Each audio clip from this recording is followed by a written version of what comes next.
Nandito naman tayo mga boss. Ito mga boss, mayroong nagpayo sa atin ng CO2 air gun. Ito pala yung double purpose nga CO2. Pwedeng mano-mano ng pagbomba at pwede ding lagyan ng CO2. Shout out pala sa may-ari nito mga boss, Danny Garcia Canillo. Ito na tiyo. Try na natin sa kung maayos ba natin ito.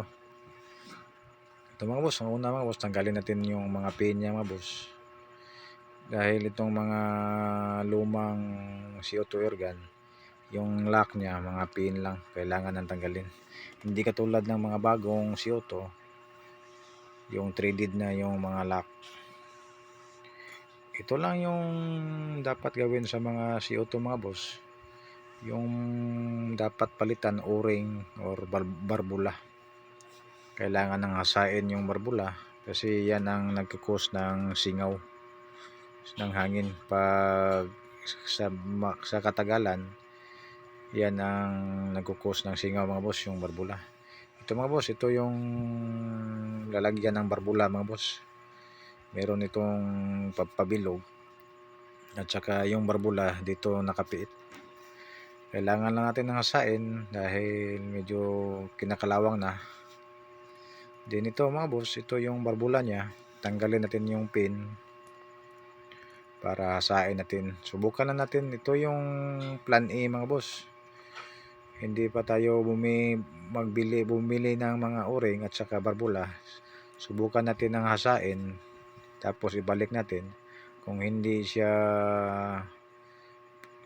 pulido mga boss, hindi siya maayos, kailangan ng palitan ng barbula or o-ring. Ito lang yung mga boss, ito lang ang paano ayusin yung mga CO2. Yung mga barbula at saka o-ring lang. Ito mga boss, hasain na natin yung barbula niya. Subukan na natin mga boss, ito yung plan A. Balik natin. Kasi threaded dito mga boss, ito yung guide sa mga sa pin niya, yung merong pin. Yan ang papasok sa butas. Then merong rubber, yan ang maglalak sa barbula. Ito namang isa mga boss, sasain din natin. Kasi back to back ang barbula nito mga boss. Meron siyang barbula sa mano-manong pagbomba. Meron ding barbula sa lalagyan ng CO2. Kaya dalawa ang barbula. Ito mga boss, first time natin itong nag-aayos ng CO2 double purpose. Madami na tayong inayos ng CO2 pero hindi double purpose. Ito mga boss, double purpose ito. Subukan na natin. First time natin itong ayusin.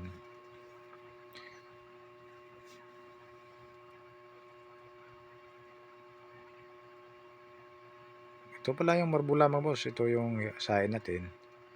Then itong hasa nga carborundum, yung pinong-pino, diyan natin hinasa mga boss.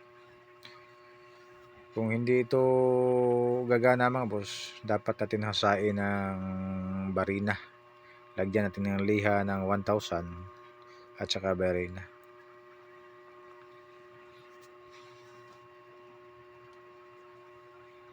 Ito mga boss, subukan natin mga boss. Ibalik na natin mga boss para subukan natin sa pagbomba ng mano-mano. Lagyan na natin ng teflon mga boss kasi yung o-ring niya medyo sira na. Hindi pa tayo bumibili. Plan A pa lang ito mga boss. Kung gagana ito, hindi na tayo bibili. Pero sa tingin ko mga boss, kailangan tayo magbili kasi medyo sira na yung o-ring.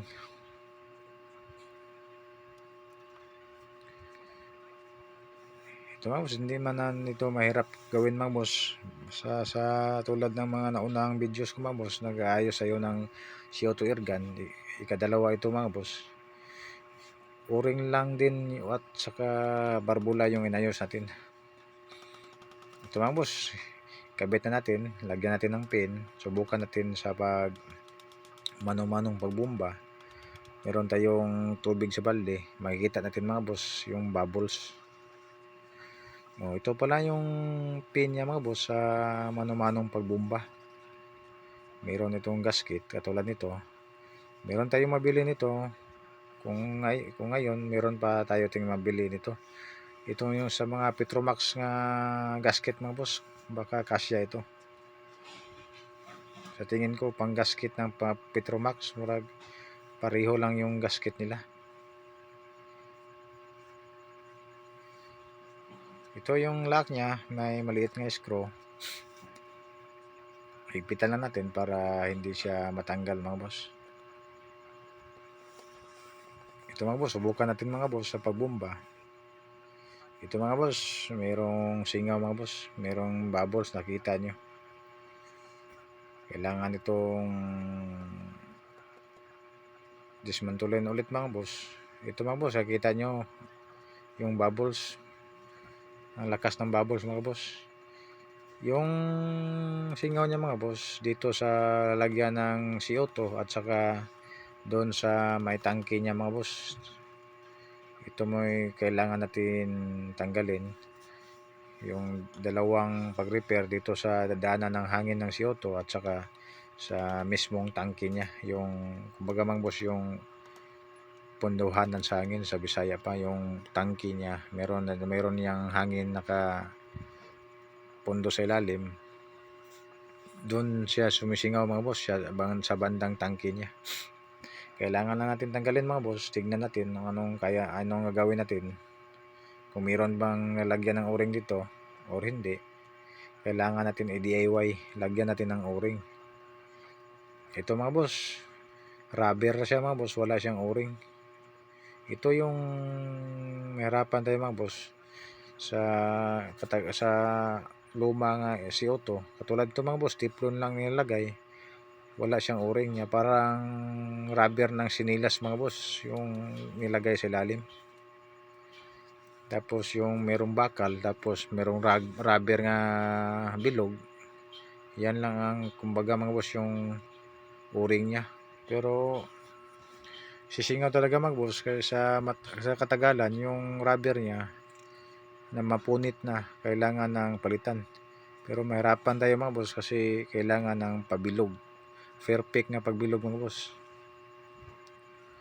Ito mga boss, subukan natin mga boss, lagyan natin ng o-ring, i-DIY natin.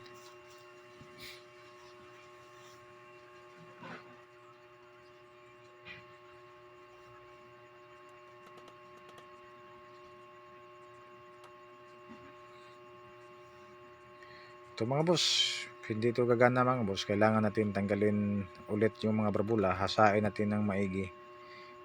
Abangan lang sa susunod na video mga boss. Kailangan natin ayusin ito. Hindi tayo susuko mga boss kung hindi ito maayos. Follow, like, and share lang mga boss sa ating Daily Works mga boss. At saka sa YouTube channel mga boss, pa-subscribe naman mga boss. Maraming salamat.